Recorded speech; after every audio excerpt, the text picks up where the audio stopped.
अभी तक हम लोगों ने इफ़ेक्ट ऑफ टेम्परेचर देखा किसी भी पार्टिकल पे या किसी भी स्टेट ऑफ मैटर के। टेम्परेचर घटाने से क्या होता है, टेम्परेचर बढ़ाने से क्या होता है, हमने ये सब पढ़ा। अगर आपने इफ़ेक्ट ऑफ टेम्परेचर नहीं पढ़ा है तो ऊपर आई बटन में आपको इसकी लिंक मिल जाएगी, आप वहाँ से जाके उस वीडियो को देख सकते हैं। अब हम लोग पढ़ेंगे 1.4.2 effect of change of pressure. Means pressure को चेंज करने से, प्रेशर को घटाने बढ़ाने से किसी भी मैटर पर क्या इफ़ेक्ट पड़ता है। तो हम ये बात हमेशा से जानते हैं कि जो स्टेट ऑफ मैटर है वो डिपेंड करता है उस पार्टिकल्स के बीच की डिस्टेंस पर।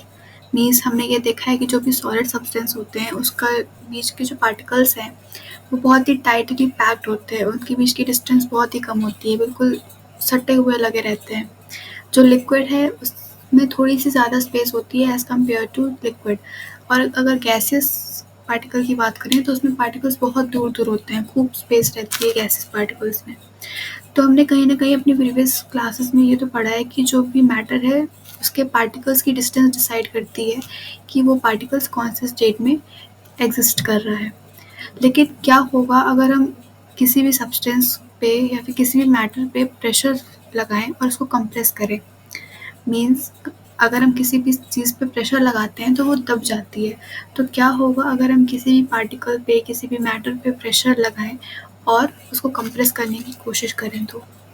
हमारा क्वेश्चन ये आता है कि what will happen when we start putting pressure and compress a gas in a cylinder. यानी कि किसी भी सिलेंडर में हमारे पास गैस है, उसको हम प्रेशर लगा के कंप्रेस करने की कोशिश करें तो क्या होगा। Will the particles come closer. क्या जो गैसेस के जो पार्टिकल्स हैं वो और पास आएंगे। Do you think that increasing और decreasing the pressure can change the state of matter. क्या लगता है आपको कि प्रेशर के इंक्रीज डिक्रीज होने से क्या मैटर का जो स्टेट है उसमें कुछ ना कुछ डिफरेंस आएगा कि नहीं।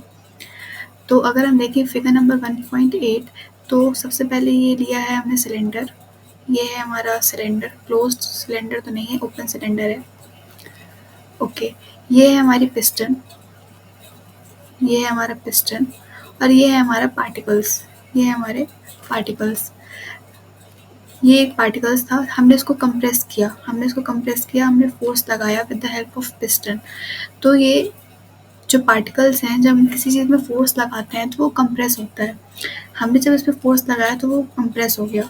ये पिस्टन है हमारा, वो नीचे मूव कर गया और ये पार्टिकल्स और पास-पास आ गए। आप इन दोनों में कंपैरिज़न कर सकते हैं, यहाँ पे पार्टिकल्स दूर-दूर थे, यहाँ पे पार्टिकल्स पास-पास आ गए। फिर जब हमने इसको और कंप्रेस करने की कोशिश की, जब हमने इस चीज़ को और कंप्रेस करने की कोशिश की, तो हमने और देखा कि ये जो पार्टिकल्स हैं वो और पास आ गए। यानी कि और कंप्रेस कर दिया तो ये जो पार्टिकल्स हैं और पास आ गए। By applying pressure, particles of matter can be brought close together. हमें ये चीज़ तो कंफर्म हो गई कि अगर हम प्रेशर लगाते हैं तो जो पार्टिकल्स है मैटर का वो पास-पास आ जाते हैं। पहले देखिए यहाँ पे कितने दूर थे, फिर उसके बाद यहाँ पे प्रेशर लगाया तो थोड़े पास आए और प्रेशर लगाया तो बहुत ही पास-पास हो गए। By applying pressure and reducing temperature, we can liquefy gases. Means अगर हम प्रेशर अप्लाई करते हैं तो जो गैसेस है वो लिक्विफाई हो जाती है। फिर नेक्स्ट अगर हम देखें, क्या आपने सॉलिड कार्बन डाइऑक्साइड के बारे में पढ़ा है। पढ़ा नहीं होगा बट आपने कहीं ना कहीं अपनी लाइफ में नाम तो सुना होगा सॉलिड कार्बन डाइऑक्साइड। जो सॉलिड कार्बन डाइऑक्साइड होती है वो हमेशा हाई प्रेशर में स्टोर की जाती है। हाई प्रेशर में इसलिए स्टोर की जाती है कि जो सॉलिड CO2 है वो जल्दी ही कन्वर्ट हो जाती है डायरेक्टली गैस स्टेट में। अगर हम प्रेशर को 1 एटमॉस्फेरिक प्रेशर कर दें, मीन्स 1 एटमॉस्फेरिक प्रेशर कर दें, तो जो हमारा सॉलिड CO2 है वो डायरेक्टली कन्वर्ट हो जाती है गैसेस में without coming into liquid state. यानी कि वो लिक्विड स्टेट में ना आकर सीधे सॉलिड से डायरेक्टली गैस में कन्वर्ट हो जाती है। This is the reason that solid carbon dioxide is also known as dry gas. और यही एक रीज़न है जो सॉलिड कार्बन डाइऑक्साइड है उसको हम ड्राई गैस भी कहते हैं।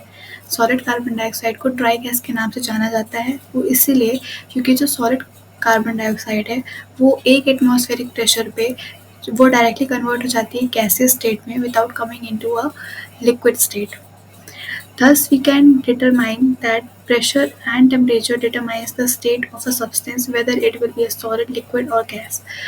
अभी तक हमने जितनी भी चीज़ें पढ़ी उसका हम ओवरऑल कंक्लूजन यही निकलता है कि किसी भी जो मैटर की जो स्टेट है वो डिफाइन होता है बाय प्रेशर एंड टेम्परेचर।